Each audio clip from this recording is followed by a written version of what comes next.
welcome to Turn the Page, the official podcast of the Syosset Public Library.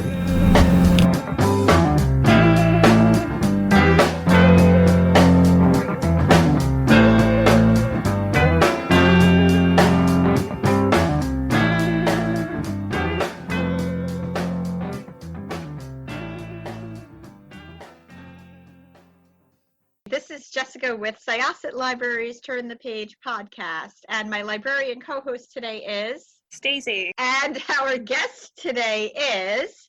Hi, Josh Malerman. And you have written many horror books. Yep. The one that is coming out as of this podcast is A House at the Bottom of a Lake, which is amazing. Thank you. And I know we have so many questions for you, but first of all, thank you for coming on Turn the Page. Stacy and I are the resident horror readers, I think. I would say not even just readers, just horror aficionados. We are, yeah. Over the summer, we had an event with DJ McHale from Are You Afraid of the Dark, where we just invited people to come on and ask him their questions about Are You Afraid of the Dark. And usually Stacy will be the person to tell me about the most messed up book that she's read.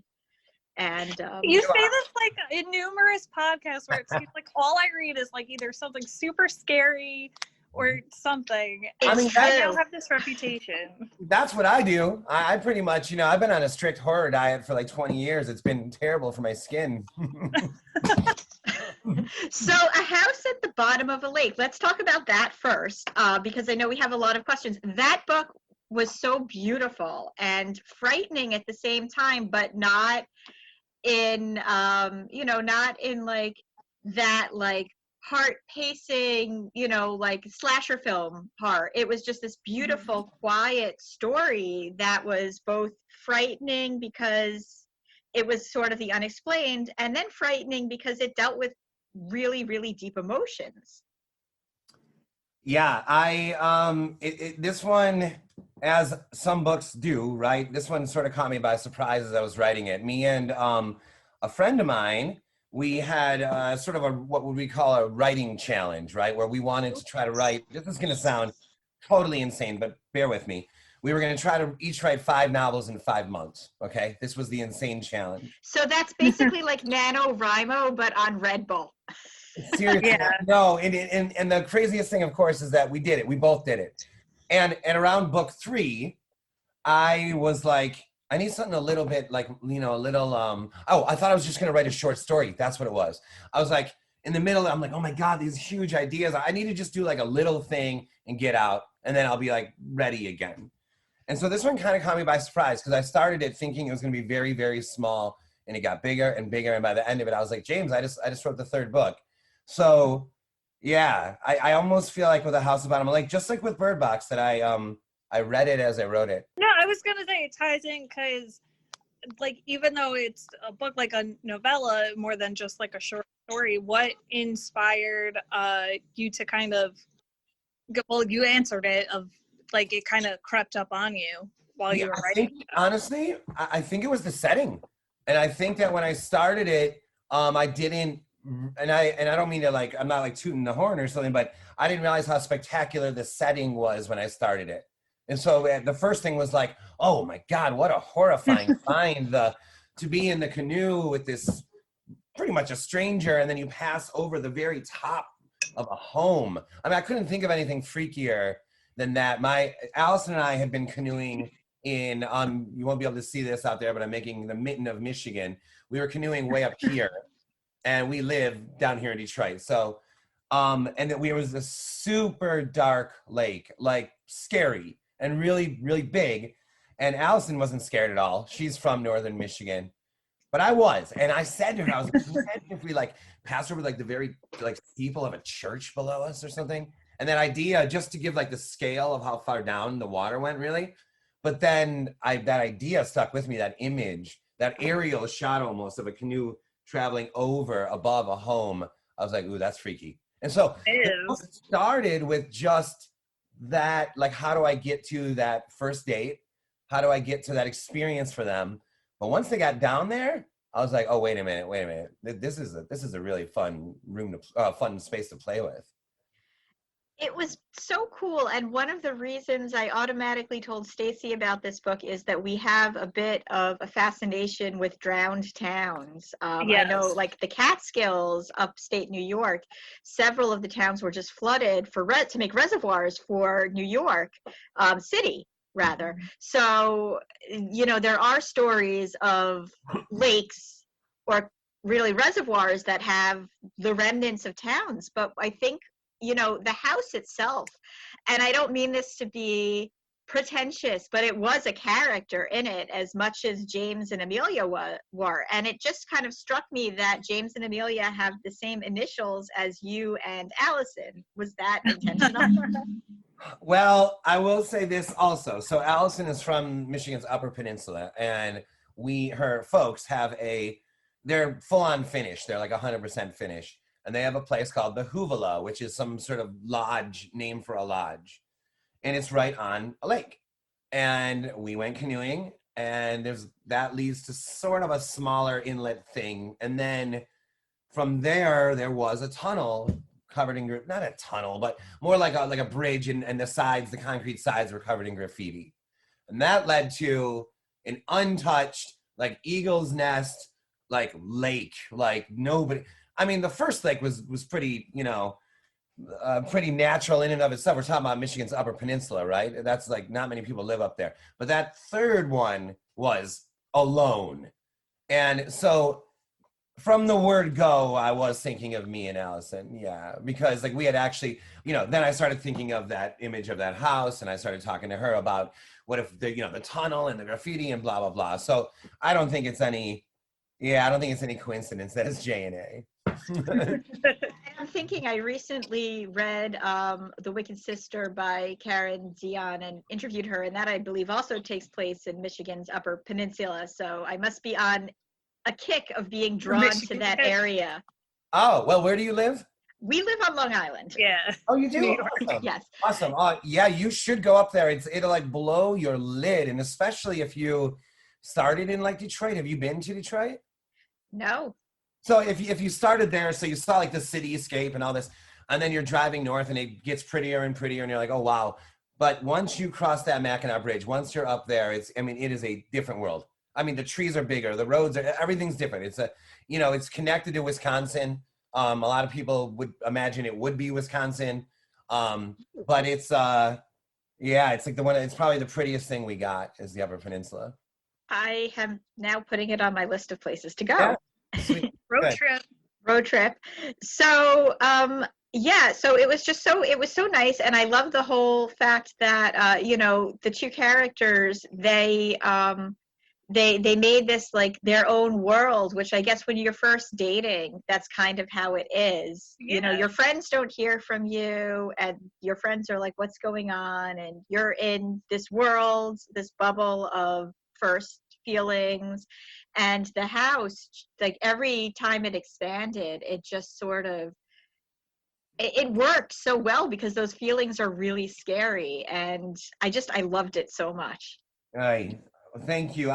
It's weird, right? Because I don't want to say like, it's all a metaphor for falling in love. The deeper they go, but then it's like, it so obviously is or something. And it's like, it's almost like I'm hesitant to point it out for that reason or something. I realized about halfway, I'm like, oh, the deeper they get into this house, the deeper they're falling with each other. But it wasn't like there was some like spreadsheet, No, and that's why it worked so well. It was so natural. And I think, like there was some really good moments in there, and I don't want to give too much away. I love that one of their rules were that they weren't supposed to ask questions about it, because as one knows, as relationships go on, the more you learn, it gets a little bit more complicated. Mm-hmm. For sure. Yes, that and then we can even equate that to almost every walk of life, right? Like, because let's say just writing a novel. The minute that you start saying, is this good? Is this bad? Why am I doing this? The sun's going to burn out one day. The earth is going to turn into a big ball of ice. I am so glad that there are other people who have this on their mind, because I don't even Talk about this with other people. No, it's like, and then all these questions are coming in, like, what am I doing? All right, hold on. Like, don't even ask if what I'm writing is good or bad. Just freaking do it. And at the end, we'll worry about making it better, this kind of thing. And the same thing with, with falling in love, especially at that age, right?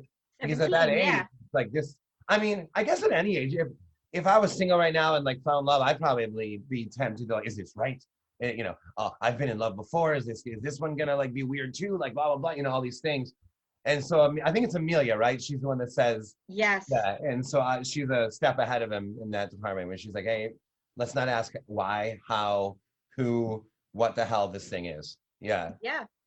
Yeah, and I believe James was the first person to take the leap and tell her that he loved her, which I thought was just such a beautiful, vulnerable moment. Well, it seems to me that like it's almost like a chain in a way where Amelia, I mean, I know it's both of them, but Amelia feels a little more drawn to the house and the experience, the adventure in the house, and James seems a little more drawn to the house. But it's not so cut and dry as that. I understand, but it does feel a little, because I feel like if it was me, right? If I was James and I'm on this first date and I'm like, oh shit, what is that? And if the girl I'm with, if she was like, dude, we have to go down there, I would be like, oh, what? Like, I would never thought of doing that on my own, but I'm going to do it because you said we should do it. And so I relate to him for sure in that way. But I also relate to her saying, hey, this is incredible. We have to at least acknowledge this. We have to check this out.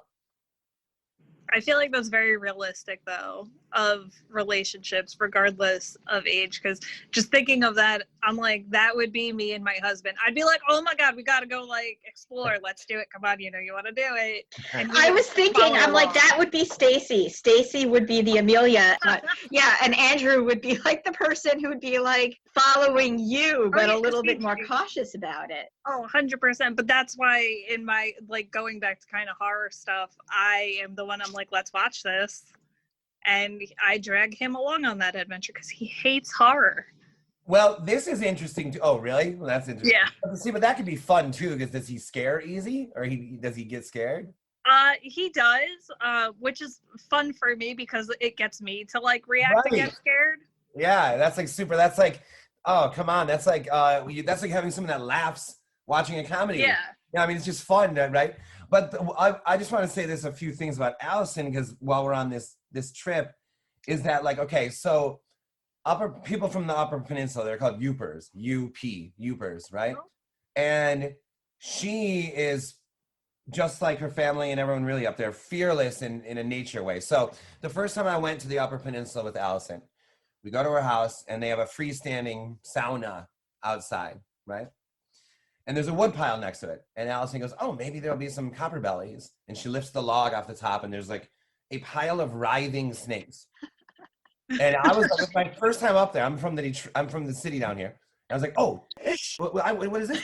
And Allison reached in, grabbed a handful of snakes, pulled them out, and was like, oh, they don't bite. They don't, like, check these out. And I was like frozen, like, what am I seeing? I was just dating her. It was early into our relationship. She's like this amazing artist. I don't know if you guys know anything about her, but she's a brilliant singer and guitarist and painter. And I was like, I do not understand what I'm seeing. Another time in our house, I was asleep and I heard this flapping sound and Allison yelling, Josh, from far away. And I got up and there was a bat in our bedroom. Oh my God. Oh my God. And I put the blanket over my head and I run into the bathroom and slam the door. And I'm like shaking the blanket thinking it's on there. I mean, 90 seconds later, there's a knock at the door and Allison had it in a mason jar. And she was like, look at this. Look how amazing it is. It's like, and I was like, again, like, what did you do? How did you get a bat in a mason jar? So it's not so extreme. James is not like the city dwelling, scaredy cat like the author. But there is that element in there that Amelia's more, like you're saying right now with you and Andrew. Like Amelia would press ahead and James is like, all right, I guess we're doing this. Yeah. I mean, I don't know. I think Jason and I are both scaredy cats. Although when I consume horror, he'll watch from like the other side of the room and kind of, He'll get intrigued. get intrigued. That's So an interesting character. Like the person that watches horror from across the room is an interesting character. I'm gonna use that somewhere. do it, and then let me know so I can tease him endlessly about how his fear is immortalized in a book. Yeah, Nice. that is cool. So you're a musician. Yeah. Fun facts. Oh, well, I'll tell you about it real fast because it is really fun. I was writing or trying to write for years, right, as a teen, and my best friends were all musicians, and I'm talking about we were all like 11 to around age 19. They were like, "Hey, you write. We need or we want someone to play keyboard in our band." They bought me this organ, this old awesome 60s organ. And they're like, this is a C chord, this is a G chord, blah, blah, blah. Will you like play along and you write, maybe you could write songs eventually. I'm like, what is going on? But this is sort of 19-year-old logic, right? We're like, okay, I'll join the band, even though I never played. So this led to like a total obsession with writing songs and a songwriting partner in the band, Mark. So the whole time of writing novels has been like a juggling act with writing albums and songs. But in the band, these are my best friends since I was 11 years old. And the band officially got rolling probably when I was like 24, 25, something like that. And so we've been together for about 20 years now. But we've been best friends for our whole lives. So I'm glad you brought them up. We're called the High Strung. We're working on a new album now. And it really has been a bit of a balancing act because the book side has taken off in a really amazing way, right? Right. And so it has been a bit of a balancing act of like, I never want to lose track of doing both. And so, yeah. Yeah. Would you say that writing music has helped you like write lyrically in terms, because a lot of people have been saying it's very like haunting and lyrical. Like, is that influenced by you writing music, or that's just like it's gotta be came out of nowhere? It has to be. It just has to be. I'm not aware of that myself, just like I'm sure you and both of you in your lives have similar things. I'm not aware of that myself, but it absolutely has to be.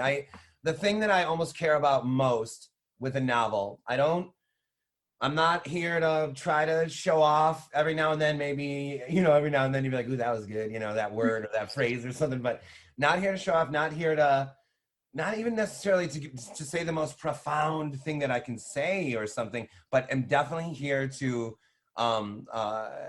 present sort of like a rhythm, a beat, something to move to feel, to dance. Like I want the books to feel right in the same way that I want a song on our album to did Derek speed up a little on the second verse? Yeah, but does it feel good? Does it feel fine? Then let's keep it. And same thing here. Do we really need chapter 3 of Bird Box or this or that? Like, no, but does it feel good overall? Well, then let's leave it.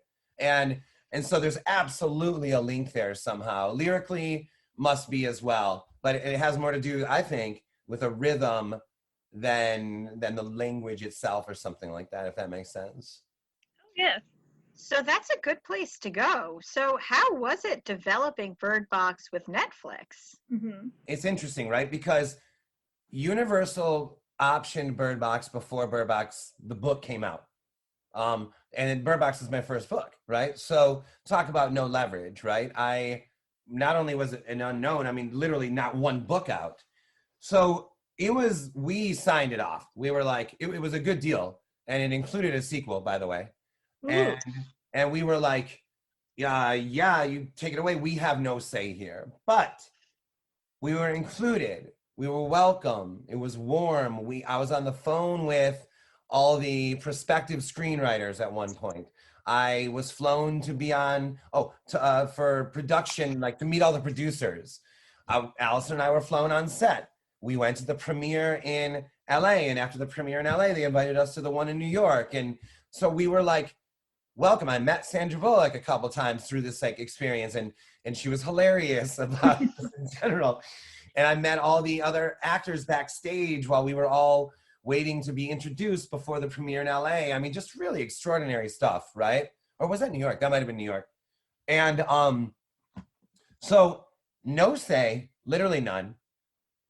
But when you said that was a good segue, may not even realize how good of a segue it was, because I think the reason why that was so natural for me to hand Bird Box over to them is because in the band, I write a song and I hand it over to the bandmates. I don't tell Derek what to do. I don't tell Chet. If they turn a sweet song into a rocker, maybe I might resist it or something, but usually not.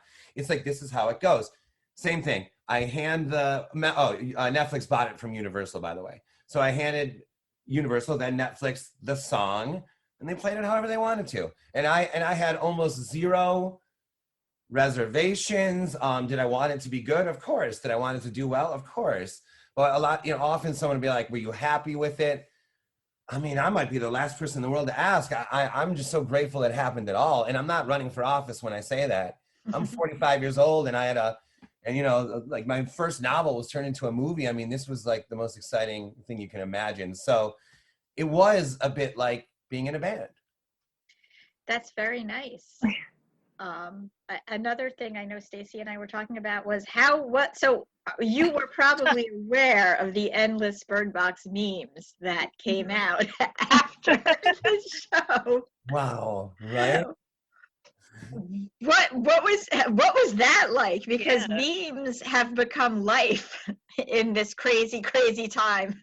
It was unbelievable. I can't believe how much the Upper Peninsula is coming up right now. But we screened the movie the night it came out, right? So there's this old Ford showroom on a highway near our house. And really, it just means there's like 60, 70 corporate sort of seats and a stage that they would like show a video of the new car or something. But we screened the movie there. So we had like 60, 70 drunk friends and we were all there.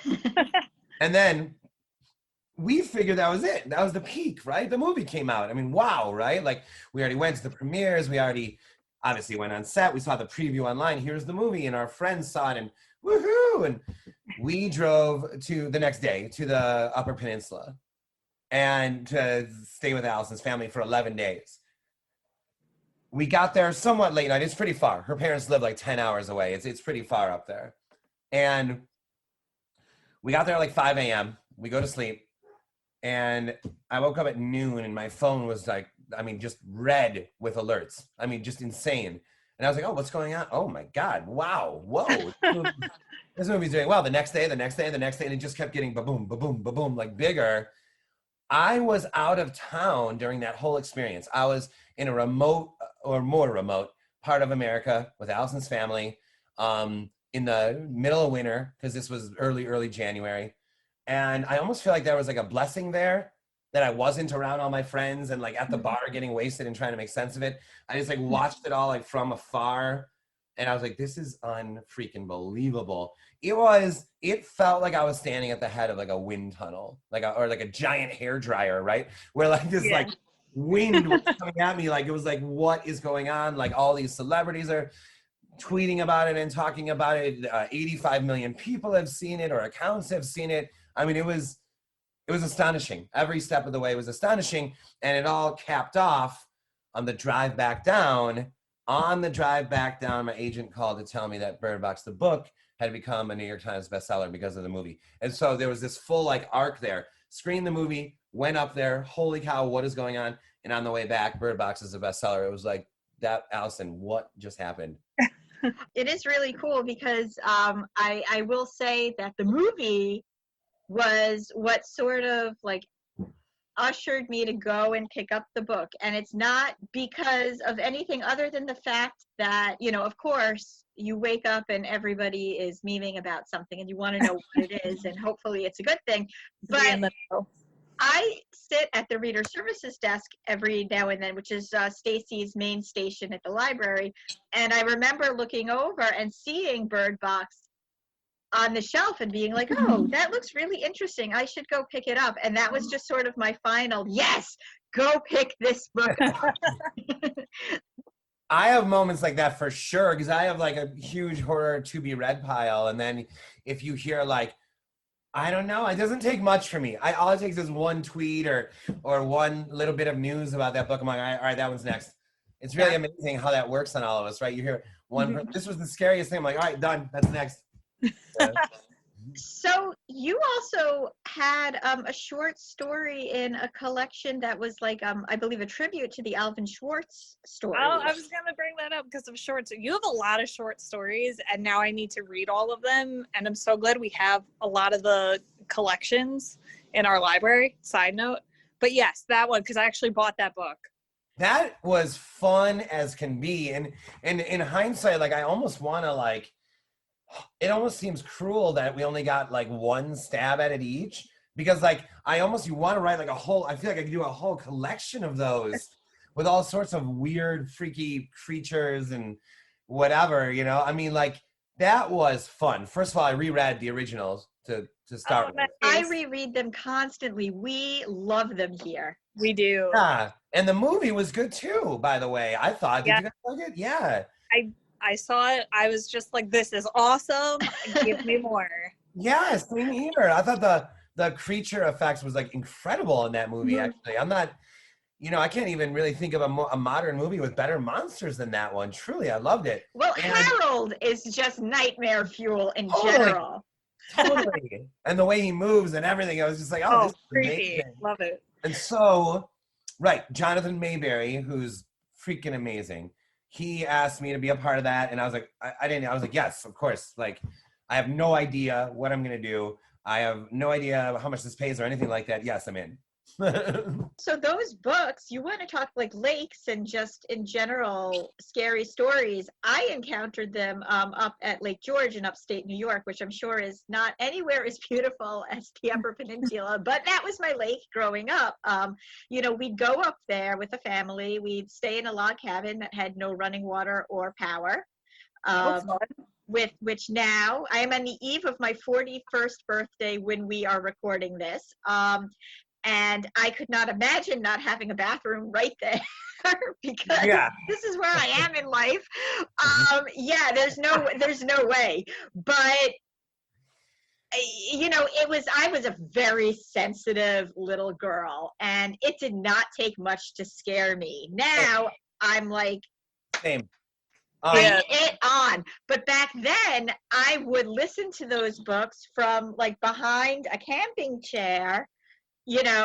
So afraid, but I also really wanted to hear them. And even though I always knew what was coming, because we went down several years in a row and we'd always read these books. And I knew the mother with the glass eyes was going to be home when those girls got home, from the drum story. And I knew that, this person was already dead, but it didn't matter. It scared me every time. Yeah. And those drawings were So just like creepy. the icing on the cake. Yes, 100%. The drawings, it really was the drawings. First of all, happy birthday. Thank you. Not that it matters, but you do look a lot younger than that. I wouldn't have. I was going to say, I actually thought that you were about 15 years younger than Yeah, no, me. same to you. Same to you. Probably because books. I'm not trying to be funny. Books probably keep us young, but so same here. And for me, that equivalent was like horror anthology movies, like Twilight Zone the movie, Creep Show, Cat's Eye. These were like my Okay, Twilight Zone the movie is such a wonderful introduction to horror, and here's why. It's like, have you guys seen this movie? Yep. You have. So I have not. it like spans the like, not that there's only 4 or 5 varieties of horror, but there was so much variety in these. The first episode is a total social commentary where the guy that's like racist and then ends up being chased by the KKK and Nazis and all that. The second one is like a heartwarming, the Spielberg kick the can, the older people turn younger. The third one is that elastic, the boy, he can do anything with his mind. He removes his sister's mouth. He throws the other one into the cartoon. He has ice cream for all 3 meals every day. But that would be one of my sons if we did not check his attitude every now and then. And then the fourth one is a creature feature, the monster on the airplane. Yeah. And the wraparound is probably the scariest thing of all. Dan Aykroyd saying, you want to see something really scary in the car, that whole thing. So that was the first scary movie I ever saw. And I was like 10 or 11, somewhere right around there. And nowadays people will say to me, and again, this isn't tooting a horn or something, but they'll say your books are so different from each other. And I think it all traces back to that initial introduction to the genre, where I saw like how wide it could all be. And I ended up becoming a huge Twilight Zone fan. I haven't seen all of them, but a lot of them. And I almost felt like, because me and my manager, so we rewrote Unburied Carol, or got it into shape, and we're about to shop it to who is now my agent, Kristen. And right before we sent it, I said, wait, I think we should send this other book instead, Bird Box. And he was like, what? We just worked on this for like a year and a half. And I was like, I know, but I feel like if a Western comes first, that might be confusing. And if we look at this as a career in episodes, like anthology horror or like Twilight Zone, then Bird Box becomes episode 1. And I can almost see it as like this black and white, straight shot, river, house, blindfolded, very tight, small story. Episode 2, in my mind at the time, could be a horror Western. Episode 3 could be an army story. Episode 4, but all horror. Episode 4 could be a lake story, you know, see? And it started to feel like I started to envision sort of a career of each book is another episode of a show that I'm the host of. And there's no question that it started with anthology horror, which to me is akin to what we're talking about right now, short story anthologies, horror with coupled with amazing illustrations, just like those movies had amazing images. So both are really, if I ever have a kid, I think that is how I would introduce him or her to the genre, is through short stories, through anthology horror movies and these kind of things, just to be like, because I don't know, I never thought horror was just vampires and zombies. I didn't grow up that way. And then when I got older, I started to see the balance and stuff like that. But to me, it's always been anything goes. I think that's really cool about that, though, is that you could mix in and do like a lot of cross genre with horror, because you could do, you know, haunting, creature features. Like, I don't read a lot of horror. I more like watch movies and whatnot, but more recently I have been doing the reading. And when I was doing, because I do reader services, I like recommending books and whatnot to people. It's my job. But one of the things I was like, okay, we have so much that's like horror, but if someone wants something specific, like, it's kind of go look through like 1,000 titles on our website. So I'm part of a horror aficionados group on Goodreads. And I was like, hey friends, like, how would you break down to kind of like get people more like, oh, this is horror, or like, they're like, oh, that's a horror book, I don't want it. It has the ghost sticker, I don't want it. But they could love something else that fits the genre. And I'm like, I like this because you got, you know, like When Nature Attacks, like something like Human, like Hannibal or something like that. Yeah, and exactly. It's just so, you could do so much with that. And I like how you said that, of like your career of like having like episode 1, like doing this, and then throw a little Western in it, then like go over here. So it's really cool to see that. And like, I'm very excited to go through your backlist of short stories and books to kind of be like, ooh, what's next?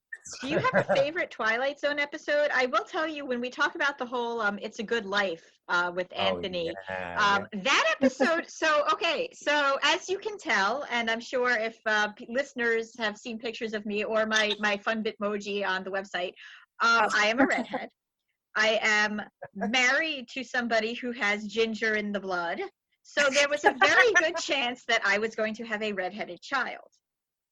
So I would watch that, you know, and I'd be like, oh, it's a little hokey. I don't know if that one scares me so much. And then I was pregnant, and I was told I was having twin boys, and there was a very good chance that one of them was going to be a redhead. Spoiler alert, they both are.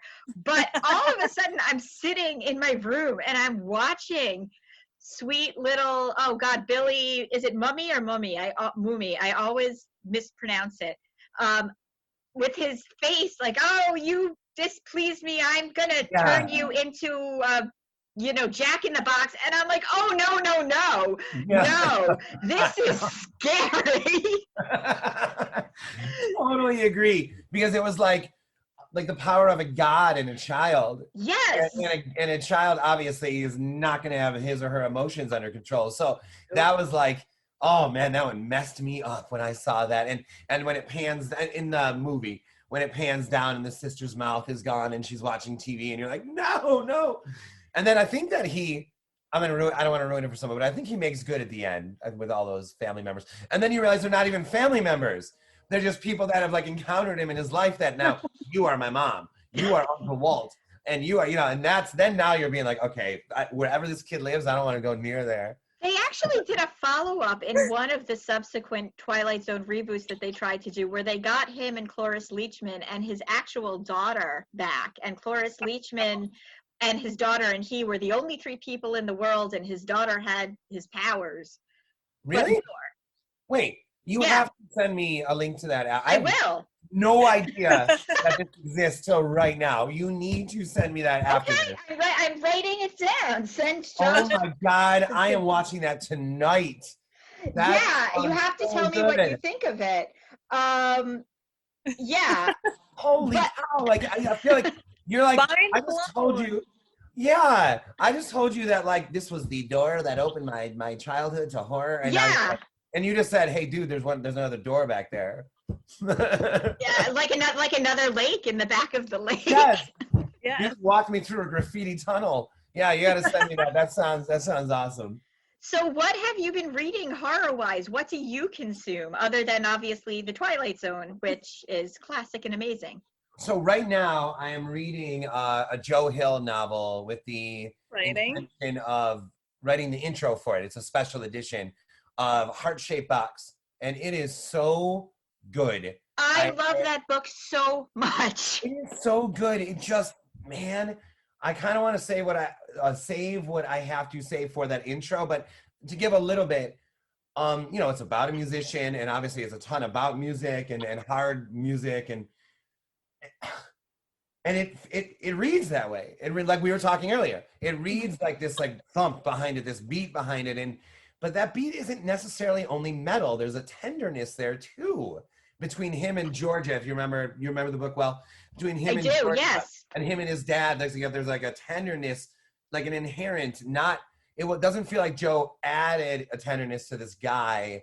It feels like it's inherent in Joe's writing, and I absolutely love this book. So I'm reading that one right now. I think nobody's writing scarier books to me than Riley Sager is right now. Like his books. Final Girls like freaked me out. There were moments where I was like, "Oh God!" And Home Before Dark has moments too when like going up into the attic office with the record player and all that stuff, where I was just like, I'm like looking over my shoulder a little bit, I will never listen to that song from Sound of Music the same way again. It is ruined. Yeah, he's special, and I only expect him to get better for some reason, but he's a special one for sure. And I just read, God, I have a master list normally, but I don't. I went on a weird bender where I read 4 books by Philip Roth and 2 by Toni Morrison.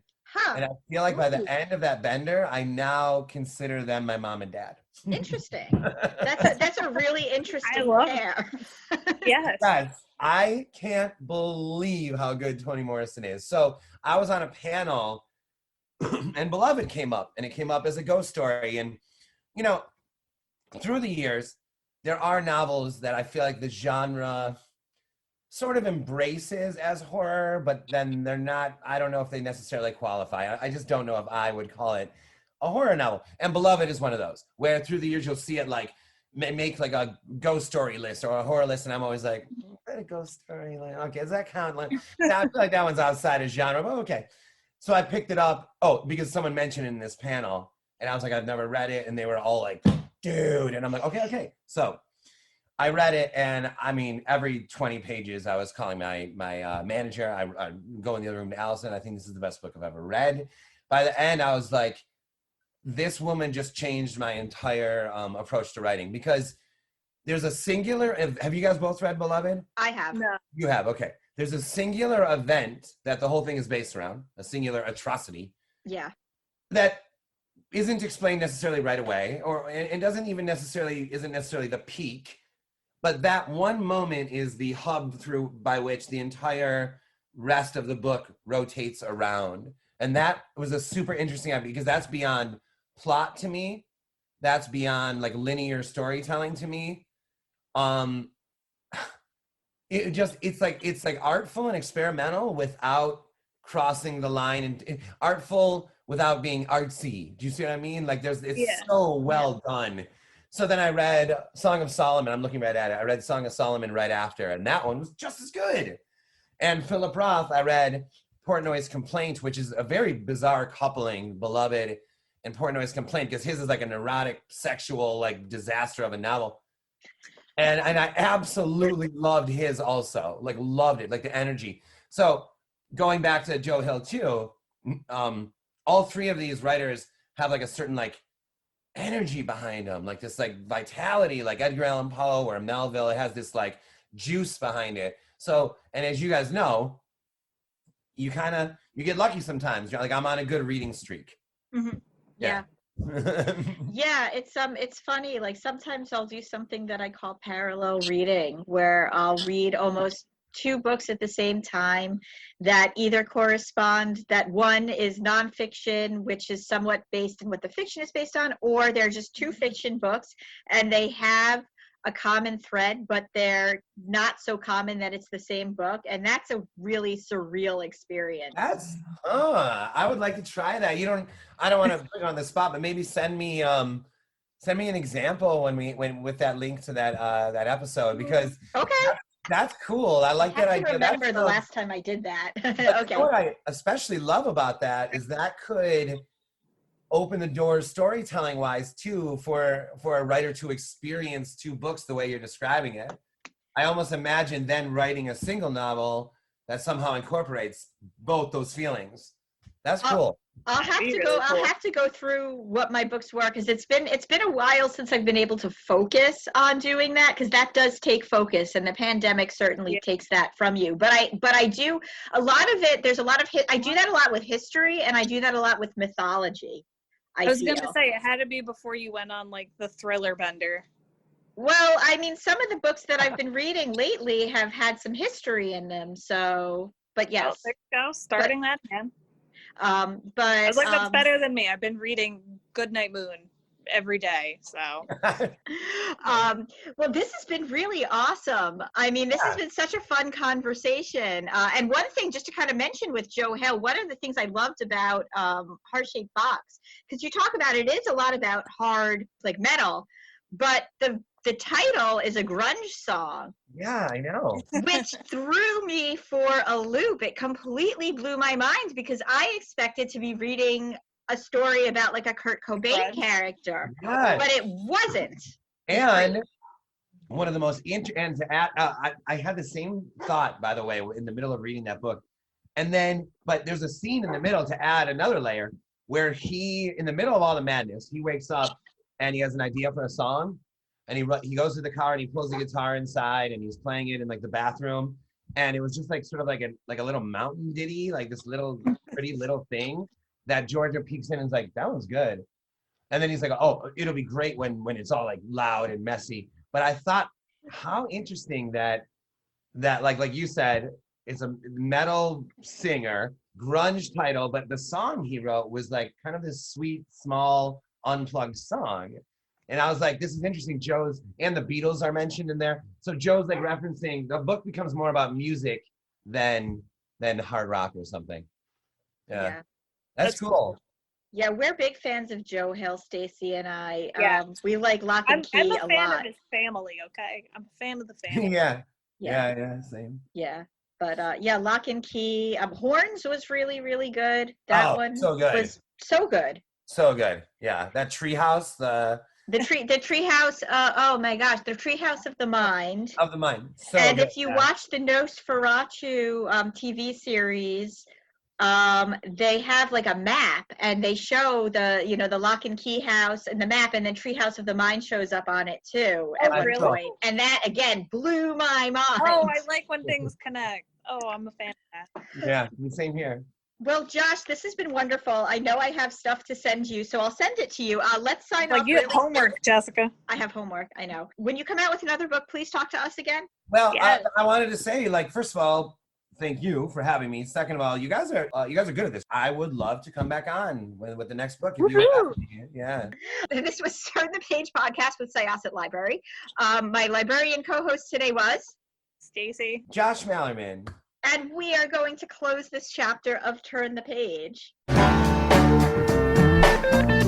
It's time to close this chapter of Turn the Page. Join us for the next episode.